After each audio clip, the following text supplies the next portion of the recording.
Sahabat Allah. Pertanyaan yang sering diajukan adalah, mengapa Allah menciptakan manusia?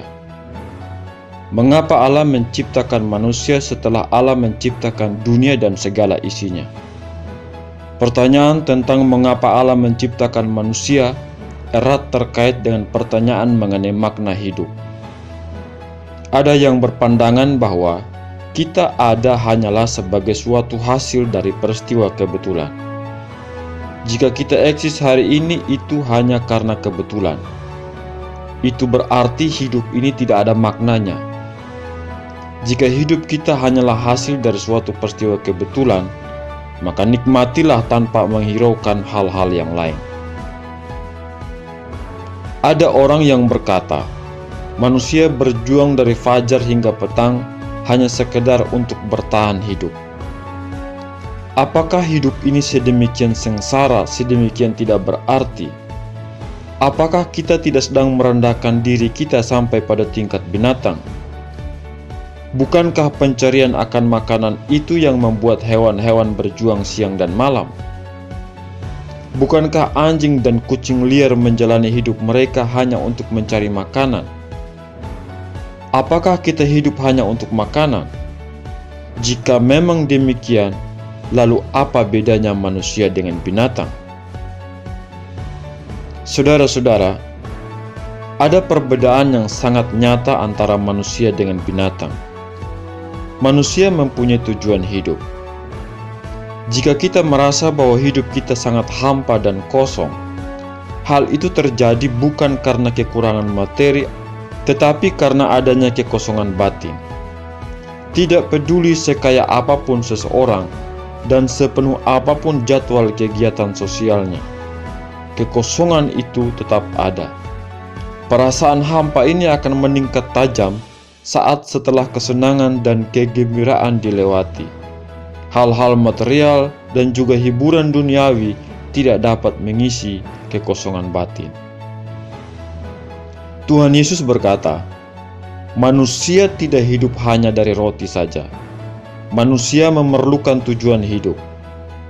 Hanya mereka yang hidup dengan tujuan pasti yang tahu bagaimana harus berjuang.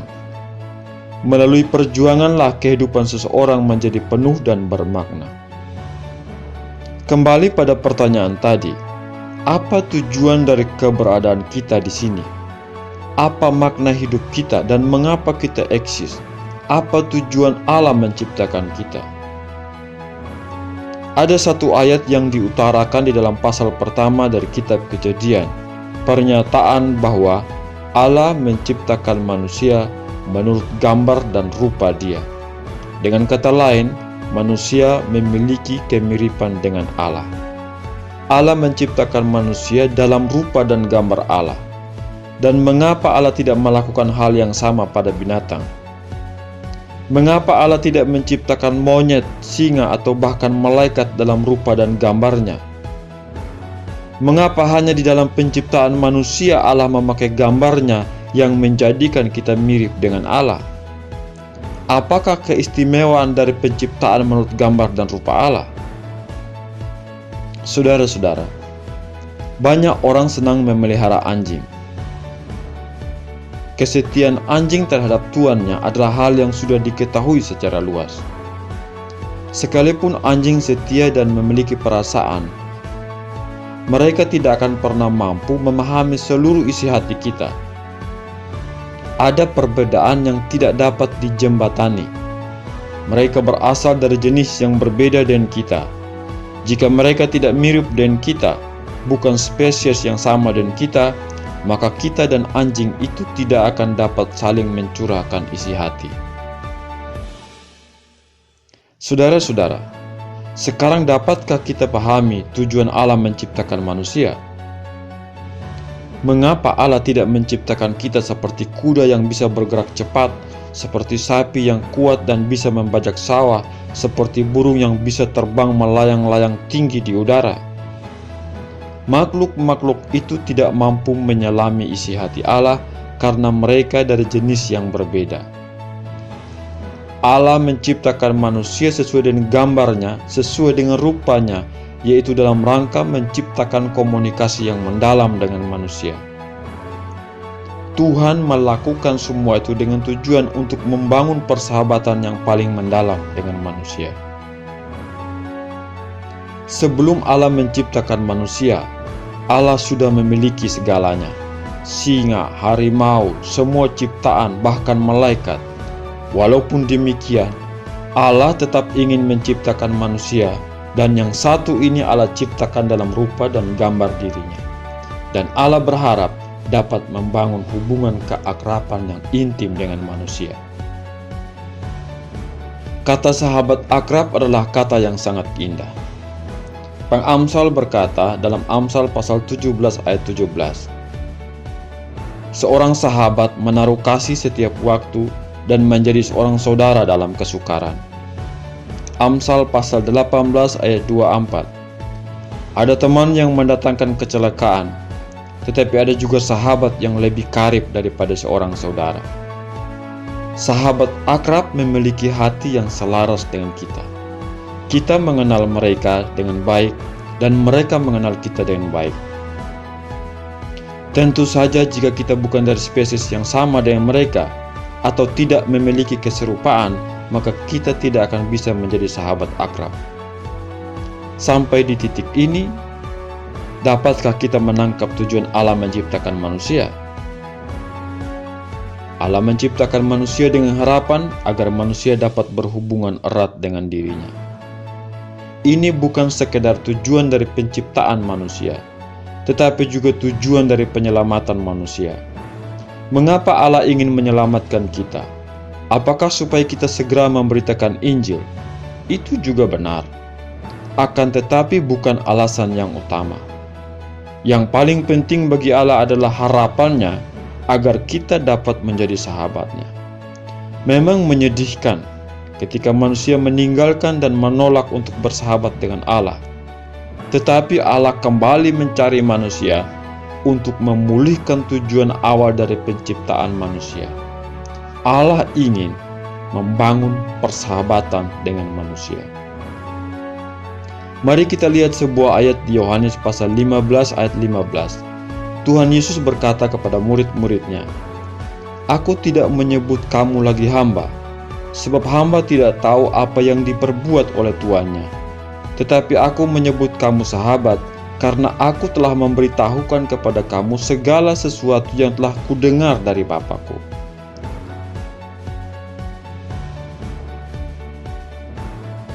Dapatkah kita memahami isi hati Allah yang diungkapkan oleh Tuhan Yesus di sini? Dia memanggil kita untuk mengikuti dan melayani Dia.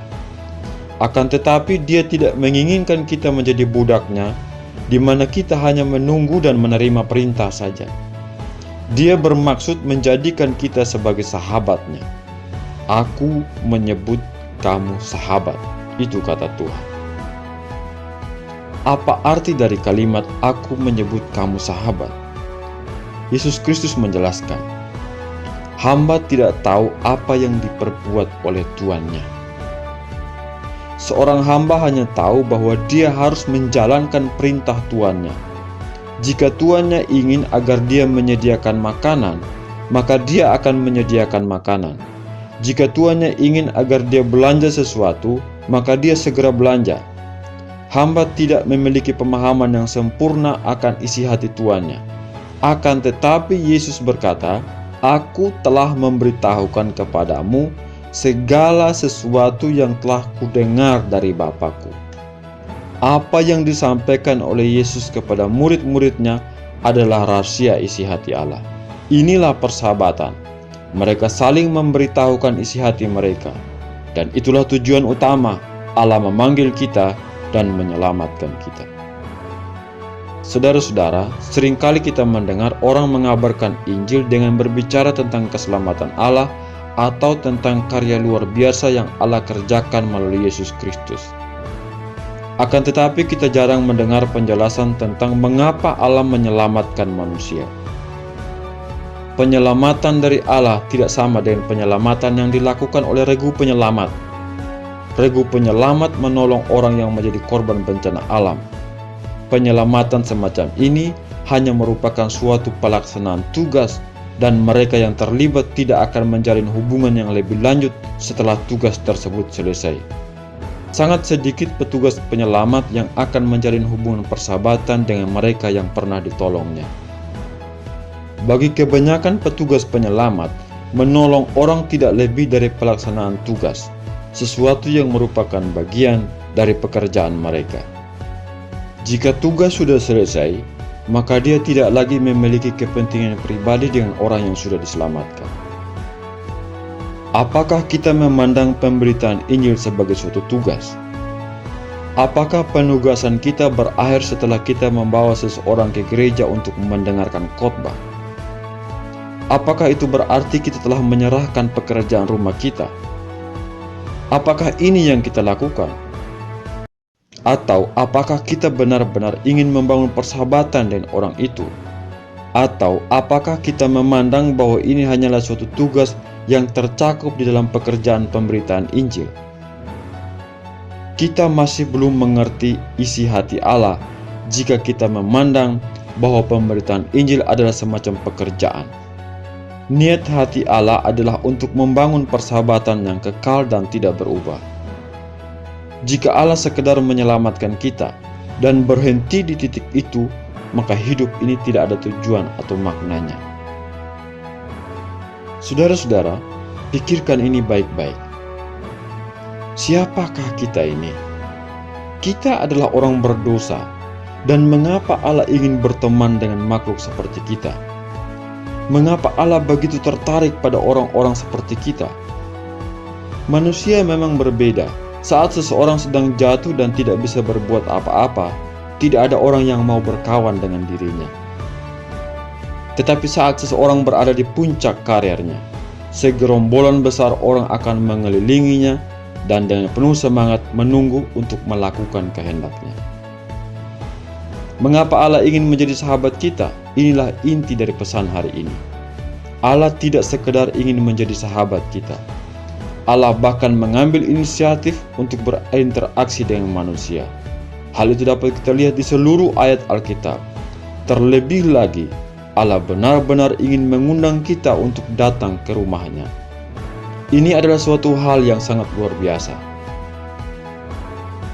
Ketika kita diundang presiden ke istana, kita sudah sangat senang. Apalagi yang mengundang kita ini adalah yang menciptakan Pak Presiden.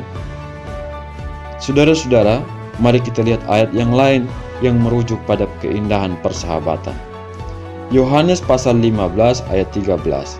Tuhan Yesus berkata, "Tidak ada kasih yang lebih besar daripada kasih seorang yang memberikan nyawanya untuk sahabat-sahabatnya." Yesus tidak sekedar berbicara tentang hal persahabatan dengan kita. Yesus bahkan menyerahkan nyawanya untuk menyatakan ketulusannya. Tidak ada kasih di dunia ini yang bisa melampaui kasih Kristus. Tidak ada harga yang terlalu mahal bagi Yesus untuk dibayar demi sahabat-sahabatnya.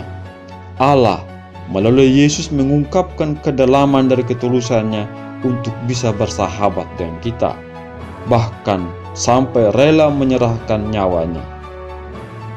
Saudara-saudara, Allah kita adalah Allah yang menghargai persahabatan. Tuhan memberkati kita. Amin.